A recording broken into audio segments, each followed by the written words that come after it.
Sot është nxjerr urdhëri për rënimin e mbindërtimit pa leje në zemër të Çarshisë së Shkupit. Nga komuna e Çajirit sqarojnë se në vijim pritet për zgjedhja e kompanisë që do të angazhohet për realizimin e rënimit.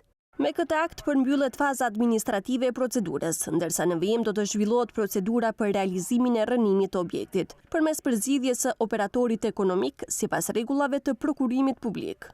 Por për skaj konstatimit se objekti është jashtëligjshëm, paralajmërimit të investitorit i cili sipas autoriteteve komunale nuk ka dëgjuar si dhe rrjedhjes së të gjitha afateve ligjore të parapara për rënim, investitori vazhdon punimet pa ndërprerje. Së fundmi punimet në objekte në fjalë kanë avancuar dhe i njëjti është pajisur me dyer dhe dritare. Komuna e Çajirit më herët patë njoftuar se nuk ka emër të investitorit të këtij mbindërtimi, por se emri i tij ishte i njohur për inspektoratin e ndërtimit dhe i njëjti ishte paralajmëruar të ndaloj me punimet, por nuk ishte dëgjuar. Objekti sipas regjistrit të kadastrës rezulton në parcelën pronësore me numër 8982 në njësinë kadastrale të komunës Qendër. Objekti në fjalë ku është ngritur mbindërtimi ka 4 kate dhe banojnë disa familje.